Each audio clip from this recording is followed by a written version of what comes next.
본론으로 들어가 보면 인출 전략을 세울 때 전략적으로 인출 전략을 세우는 데 있어서는 기본적으로 이해해야 할 두 가지 학설이 있습니다. 하나는 확률 기반 인출 설계고 하나는 안전 제일이라고 말하는 어떻게 보면은 인출 자금의 안정성에 모든 목적을 둔 이 두 가지 이제 어떤 철학적 기반 학설과 같은 학설도 충분히 이제 만들어져 있는데요.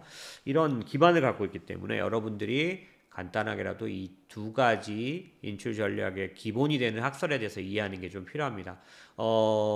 가장 흔하고 여러분들이 많이 접했던 게 확률 기반 인출 설계죠. 인출 전략이고요. 또 하나는 이제 안전을 가장 최우선에 두는 인출 전략이라는 게 있습니다. 이거는 사실 여러분이 많이 접하지 않았다고 생각하실 수 있지만 사실은 여러분 근처에까지 들어와 있습니다. 그게 뭐냐면 이전에 이제 우리가 주로 접했던 어떤 연금들, 그러니까 연금 보험은 절대적으로 이 안전 제일 위주의 인출 전략에 속하죠. 왜냐하면 정액으로 나오게 되니까요. 그래서 기본적으로 연금 보험 같은 것들은 이런 안전 제일적인 그런 전략에 속하는 그런 상품이라면 확률 기반 같은 경우는 당연히 매년 내가 찾을 수 있는 돈의 기반이 금액이 달라지는 기반을 갖고 있는 거죠. 그래서 기본적으로는 이 두 가지가 커다란 특징과 차이를 갖고 있는데 그걸 좀 살펴보자면 안전 제일 철학에 따른 은퇴 소득에 대한 어떤 그 구조는 어떻게 되냐면 예산을 세분화하는 데 가장 큰 목적을 둡니다. 그래서 어떻게 나르느냐, 오른쪽에 보시는 것처럼 필수적으로 지출될 자금을 가장 중요시하고요. 이 자금을 분류해서 어느 정도가 필요한지를 세분화하는 데 굉장히 중요성과 시간을 할애합니다. 그 다음에 이제 필수 지출 외에는 기본적으로 특별한 일이 생겼을 때 비상자금으로 어떤 그런 쿠션을 갖고 있느냐, 이 부분에 대한 부분이 있고요. 그리고 나면 이제 선택의 폭에 들어가는 재량 지출, 그 다음에 유산으로 남겨주는 자녀들에 대한 부분까지가 가게 되는 거죠.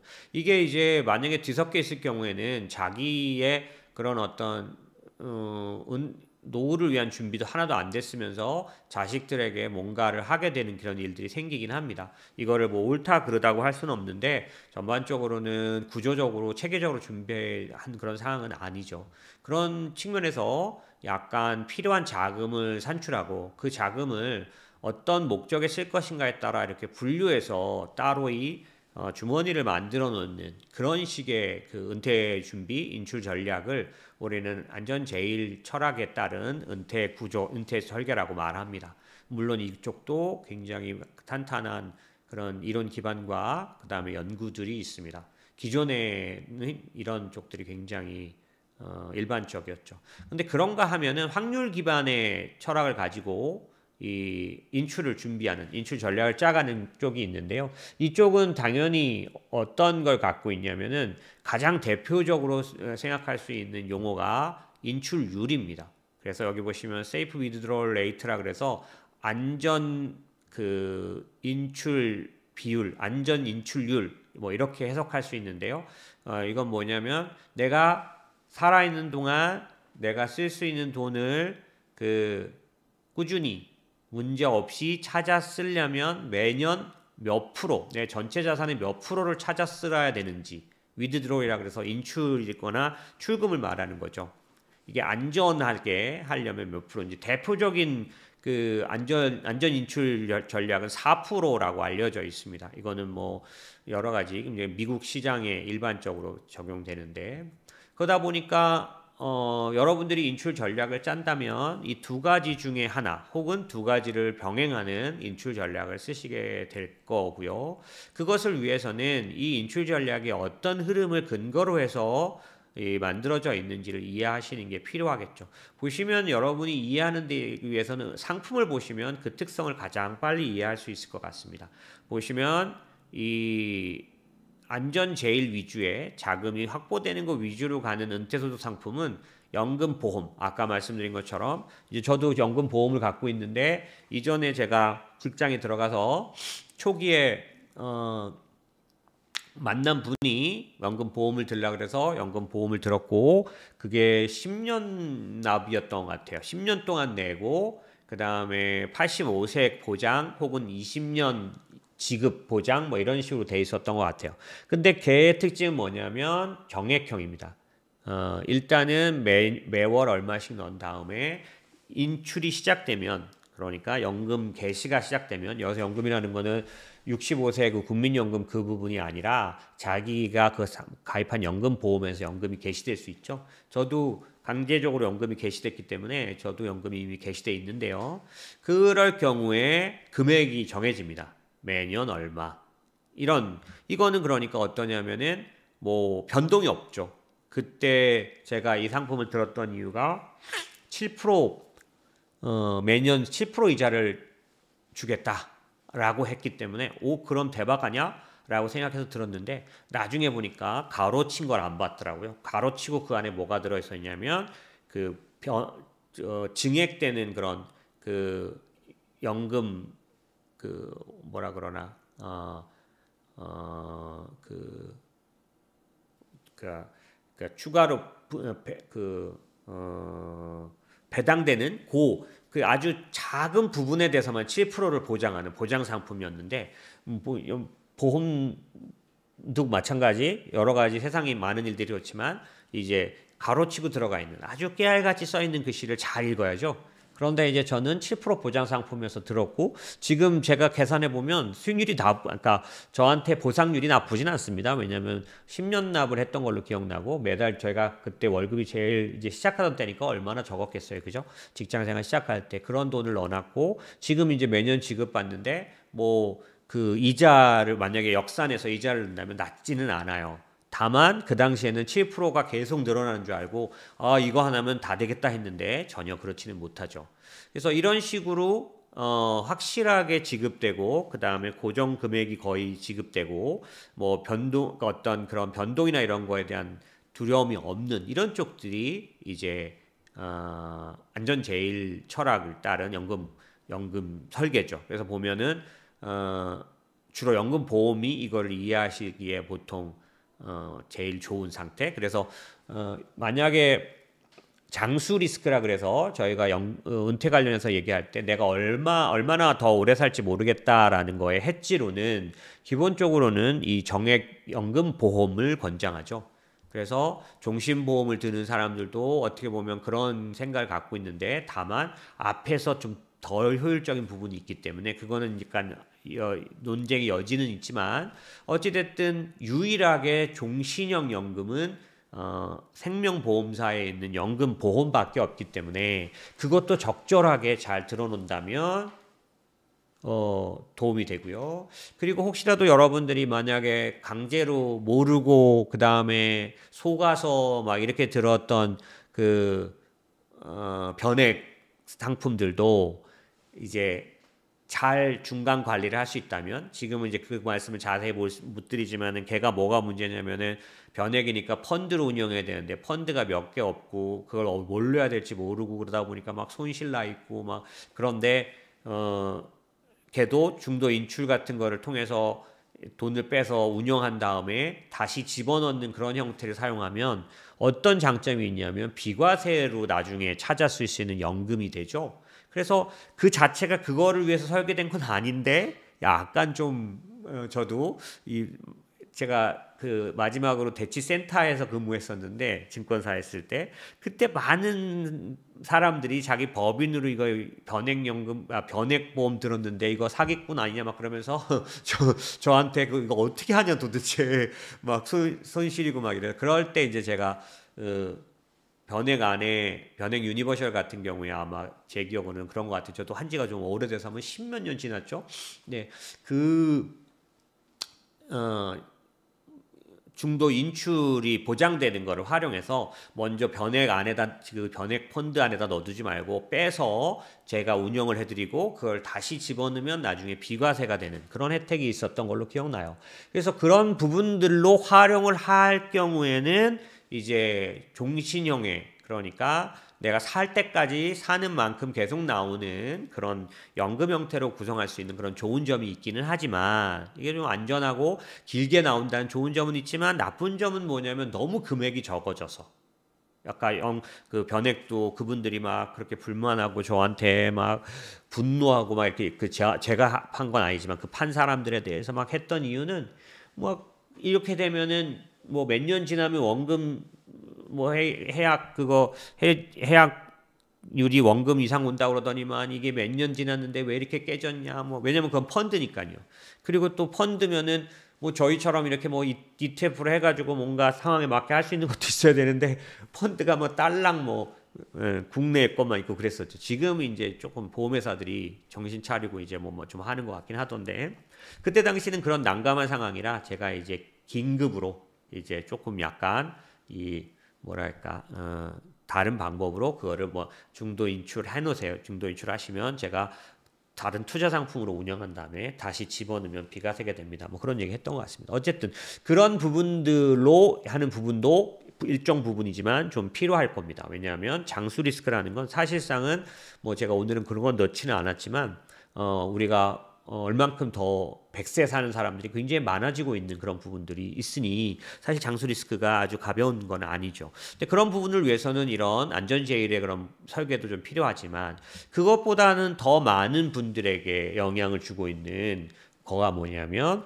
내가 은퇴 자금을 마련하는 동안에는 내가 내 아이들 뭐 그다음에 나의 발전을 위해서 뭐 혹은 뭐 여러 가지 상황들 때문에 많이 못 만들어 놨는데 은퇴로 들어가게 되는 경우들이 생기게 되면 그런 경우는 안전 위주로만 갔다가는 너무 사용 그 금액이 작아서 정말 도움이 되지 않을 수 있는 거죠. 그렇기 때문에 이 두 가지가 어느 정도 병행이 되기도 해야 되고, 그 다음에 어떤 경우라면 아예 이 확률 기반의 포트폴리오로 운영하는 이런 인출 설계가 필요하긴 한데요. 하지만 이제 여러분들이 기본적으로는 이 두 개의 특징에 관련해서 이제 좀 잘 이해를 하시는 게 필요하다라는 거죠. 그게 이제 어떤 거냐면 이 두 개 다 단점도 있고 장점도 있습니다. 그런데 나한테는 뭐가 맞느냐라는 그런 입장에서 내 상황이라면 어떤 게 더 유리하냐라는 상황에서 보셔야지 뭐 얘를 이거는 나쁘고 이건 좋고라고만 볼 수는 없습니다. 왜냐하면 사실은 이 다음에도 했지만 이 중 당신의 마음을 울린 쪽은 어디입니까? 이렇게 물어볼 정도로 어떤 사람은 이 안전제일주의의 이 연금 설계가 돈은 좀 적지만 난 마음이 편해서 좋아요 라고 할 수도 있다는 거죠. 그런데 공부를 좀 하고 나니까 내가 생각했던 게 위험이 아니네요 라고 생각하는 것도 가능해지고 그 다음에 알고 나니까 그렇게 두렵지는 않네요 라든지 그 다음에 이런 위험을 구체적으로 해지하는 방법을 갖고 있기 때문에 위험을 내가 가져가는 부분들에 대해서도 충분히 가능하네요 라는 그런 부분들이 주어지고 나면 나는 안전한 게 좋사오니 이것만이 아닐 수 있는데 그걸 모르는 채로 그냥 선택해버리면 그냥 무조건 깨지면 안 돼 뭐 이런 식으로 생각해서 안전제일로 가실 수도 있기 때문에 기본적으로 검토를 하고 양쪽의 차이점을 공부해보고 그런 다음에 선택을 하는 게 좋다라는 측면에서는 양쪽에 대해서 기본적으로 좀 이해를 하실 필요가 있다는 거죠. 오늘 제가 이 전략적 인출 설계를 설명하면서 가장 크게 생각했던 포인트는 뭐냐면 여러분들이 생각하는 위험은 정확한 위험이 아니라는 겁니다. 그게 무슨 말이냐면 아이들이 생각하는 그런 아이들이 무서워하는 거에는 이제 타당한 이유가 없는 경우도 좀 있어요. 그러니까 뭐 무서움이 있는 사람은 어떤 게 이제 어떤 모양으로 보이죠. 뭐 애들일 때는 뭐 엄마 저거 손 같아라고 하지만 그거는 손이 아닌 거죠. 그죠? 그림자가 그렇게 이제 되는 거죠. 우리도 뭐 좀 무서워하다 보면 뭐하고 뭐가 겹쳤는데 그게 나한테 어떤 괴물 모양으로 보일 수 있는 것처럼 그런 것처럼 기본적으로 여러분들이 공부를 하고 그 다음에 투자 관련된 이런 경험을 쌓기 전에는 아주 타당성 없는 위험에 대해서 두려워할 수 있기 때문에 그런 부분들을 시간을 통해서 특별히 이제 조금 여유 있는 시간을 가져야 합니다. 왜냐하면 이 여유 있는 시간이란 게 어떤 거냐면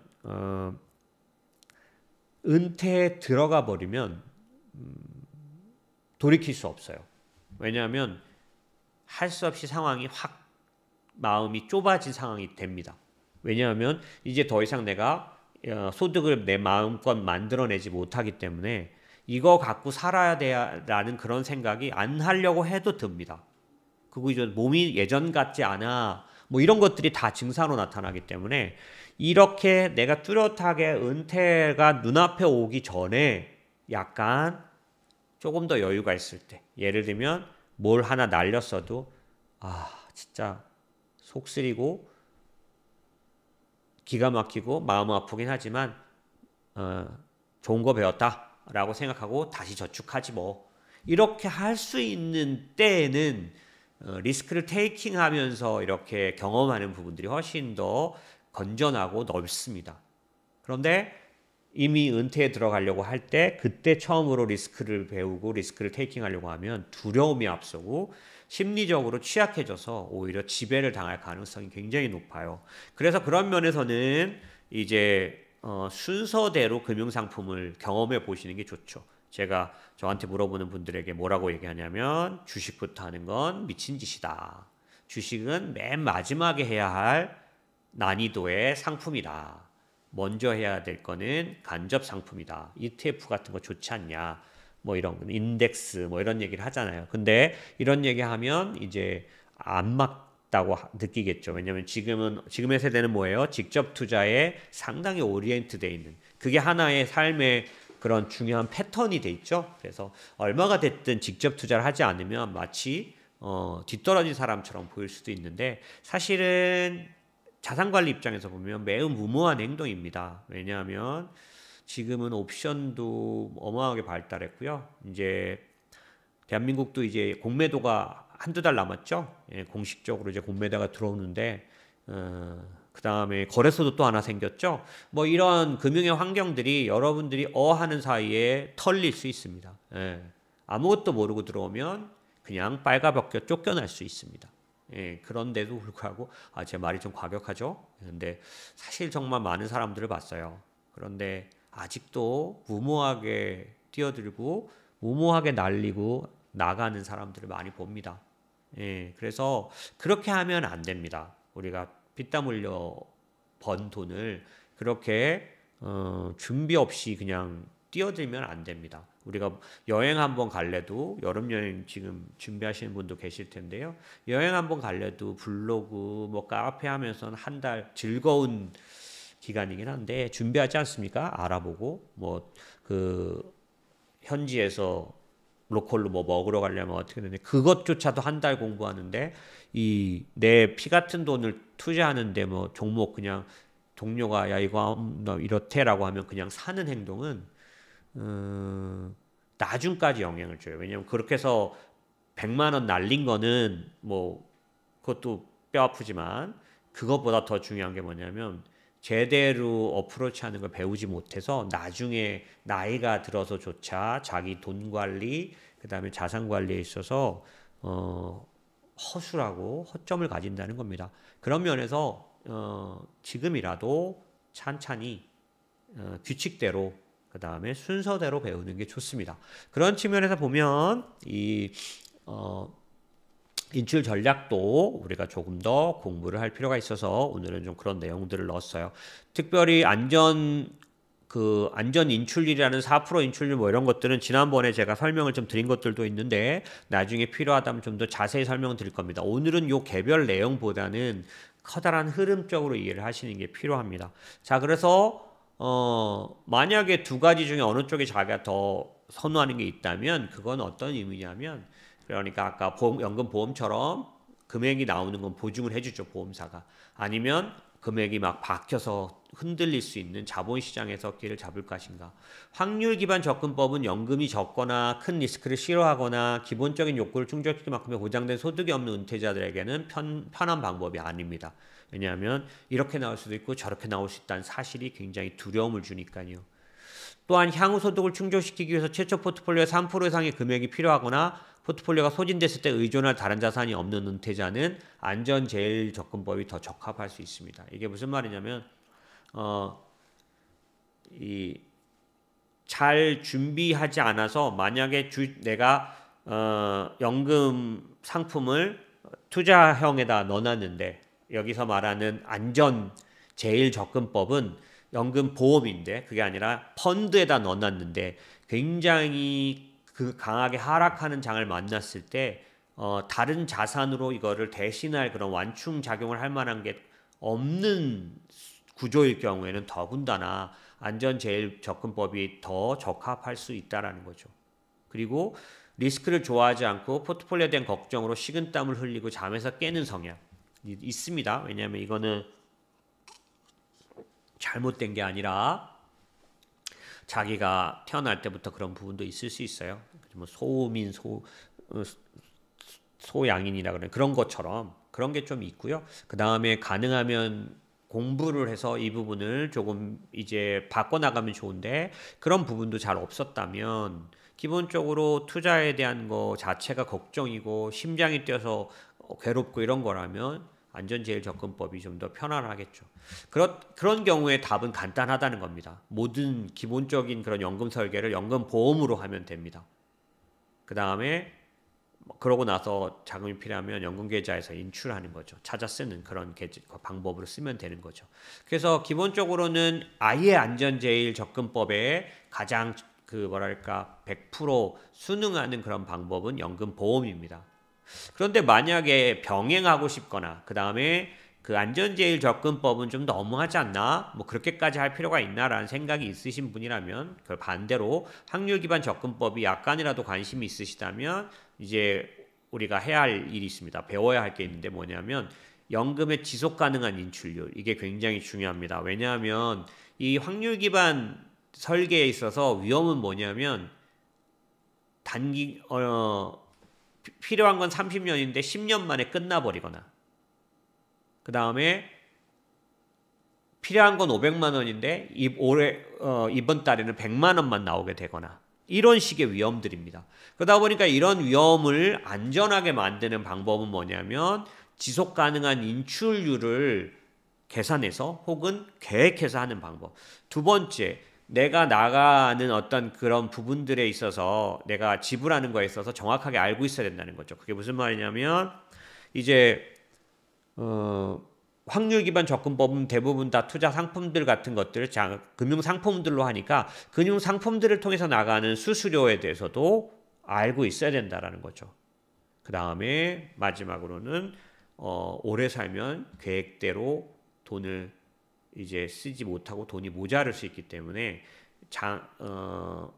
장수 리스크를 대비하는 그런 대비의 전략도 필요하게 되는 거죠. 이거는 이제 또 다른 부분인 거죠.